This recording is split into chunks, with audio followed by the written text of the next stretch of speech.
ጤና ይስጥልኝ አድማጮች። በመጀመሪያም ዋና ዋና ርዕሶቹ እስራኤልና ዩናይትድ ስቴትስ ዛሬ በኢራን ላይ በፈጸሙት ተከታታይ ጥቃት ከ25 ሰዎች በላይ መግደላቸው ተዘገበ።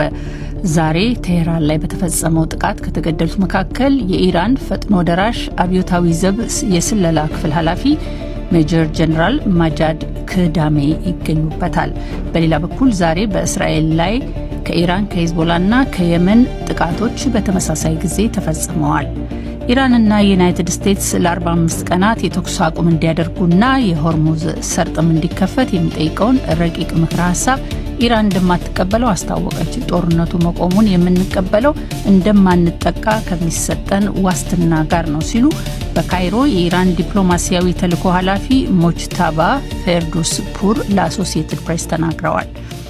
ዜናው በዝርዝር እስራኤልና ዩናይትድ ስቴትስ ዛሬ በኢራን ላይ በፈጸሙት ተከታታይ ጥቃት ከ25 ሰዎች በላይ መግደላቸው ተዘገበ። ዛሬ ቴህራን ላይ በተፈጸመው ጥቃት ከተገደሉት መካከል የኢራን ፈጥኖ ደራሽ አብዮታዊ ዘብ የስለላ ክፍል ኃላፊ ሜጀር ጀነራል ማጃድ ክዳሜ ይገኙበታል።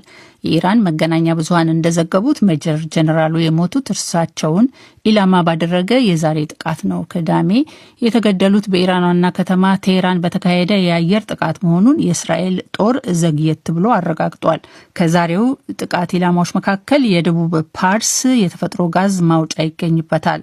ከዓለም ትልቁ የሚባለው የፓርሱን የተፈጥሮ ጋዝ ማውጫ ኢራንና ጠጠር ይጋሩታል። በስፍራው ለደረሰው ጥቃት ከፊል መንግስታዊ የሚባለው የኢራኑ የፋርስ ዜና አገልግሎትና ሌሎች የኢራን መገናኛ ብዙኃን እስራኤልና ዩናይትድ ስቴትስን ተጠያቂ አድርገዋል። እስራኤልም ሆነች ዩናይትድ ስቴትስ ወዲያውኑ ኃላፊነት አልወሰዱም። በአሶሲየትድ ፕሬስ ዘገባ መሰረት የኢራን ዋና ከተማ ቴህራን ዛሬ ስትደበደብ ለሰዓታት ፍንዳታዎች ሲሰሙና ተዋጊ ጀቶችም ዝቅ ብለው ሲበሩ ይታዩ ነበረ። የቴህራኑ ሸሪፍ የቴክኖሎጂ ዩኒቨርሲቲ ሲመታ በአዛዲ አደባባይ ጥቁር ጢስ ሲምቦለቦል ታይቷል። ኢራንም ባጸፋው ወደ እስራኤልና ጎረቤት የባህረ ሰላጤው ሀገራት ዛሬ ሚሳይሎች አስወንጭፋለች። ዛሬ የሰሜን እስራኤሉን የሃይፋ ከተማ በመቱት የኢራን ሚሳይሎች የፈራረሱ መኖሪያ ቤቶች ስር 4 ሰዎች ሞተው ተገኝተዋል። ቴህራን ጫናዋን ያጠናቀረችባቸው ኩዌት፣ የተባበሩት አረብ ኤሚሬቶችና ሳውዲ አረቢያ ከኢራን የሚሰነዘሩትን የሚሳይልና የድሮኖች ጥቃቶች ለመከላከል የአየር መቃወሚያዎችን በተጠንቀቅ አስቁመዋል። ዘግይቶ በደረሰን ዜና መሰረት እስራኤል ዛሬ ከኢራን በተጨማሪ ከየመንና ከሊባኖስ በተመሳሳይ ሰዓት ጥቃቶች ደርሰውባታል። በቴል አቪቭ ጥቃት እንደሚፈጸም የማስጠንቀቂያ ድምጾች የተሰሙ ሲሆን ከቴል አቪቭ 280 ኪሎ ሜትር ርቀት ላይ በስተደቡብ በሚገኘው በኤይላትና በስተሰሜን ሊባኖስ ድንበር ላይም ጥቃቶች ደርሰዋል። ኢራን ቴል አቪቭ ላይ ሚሳይሎችን ስትተኩስ በኤይላት የሚገኘው የአክባ ባህረ ሰላጤ ደግሞ ከየመን የድሮን ጥቃቶች ተፈጽመውበታል። ግዛት ከሊባኖስ ግዛት ደግሞ የሂዝቦላህ ሚሊሻ ሰሜን እስራኤል ላይ ጥቃት ሰንዝረዋል።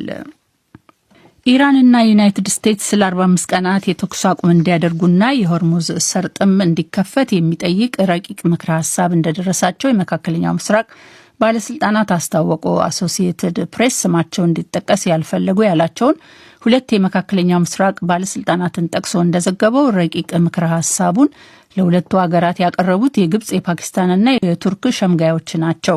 ዩናይትድ ስቴትስና ኢራን ትናንት ሌሊት በደረሳቸው በዚህ ረቂቅ ምክረ ሀሳብ ላይ የ45 ቀናት የተኩስ አቁም የተጠየቀው ቋሚ የተኩስ አቁም ላይ ለመድረስ በቂ ጊዜ ያገኛሉ በሚል ተስፋ መሆኑን ባለስልጣናቱ ጠቁመዋል።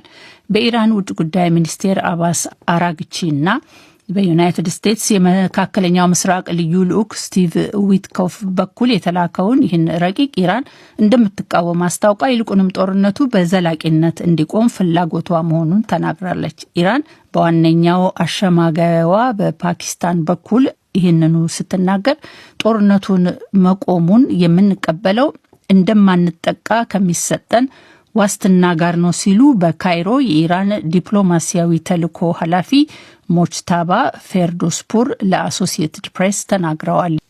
በጦርነት ወቅት የሲቪል መሰረተ ልማቶችን ማጥቃት ህገወጥ ነው ሲሉ የአውሮፓ ህብረት የበላይ ኃላፊ አስታወቁ።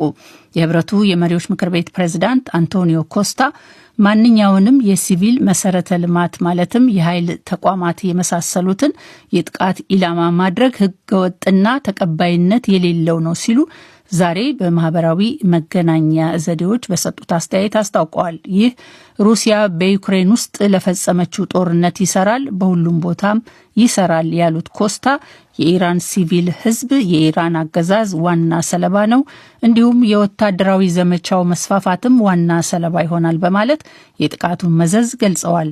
ዲፕሎማሲ እድል እንዲሰጠው ጥሪ ያቀረቡት ኮስታ ግጭትን ማባባስ ወደ ተኩስ አቁምና ሰላም አይወስድም ሲሉ አሳስበዋል። ወደዚያ ሊያመሩ የሚችሉት በአካባቢው ሀገራት አሁን የሚካሄዱ ጥረቶች፣ ድርድሮች ብቻ መሆናቸውንም ጠቁመዋል። ኮስታ ይህን ያሉት የኢራን መንግስት የሆርሙዝ ሰርጥን እንዲከፍት ለእሁድ ያስቀመጡትን ቀነ ገደብ እስከ ነገ ያራዘሙት የዩናይትድ ስቴትስ ፕሬዚዳንት ዶናልድ ትራምፕ ሰርጡ ነገ ማክሰኞ ካልተከፈተ ወሳኝ የኢራን መሰረተ ልማቶች ላይ ከባድ ጥቃት እንደሚፈጸምባቸው ትናንት ብርቱ ዛቻ ከሰነዘሩ በኋላ ነው። ትራምፕ ጸያፍ ቃላትን በመጠቀም ማክሰኞ በአንድ ላይ የኃይል ማመንጫዎችና የድልድዮች ቀን ይሆናል በማለት ዝተዋል።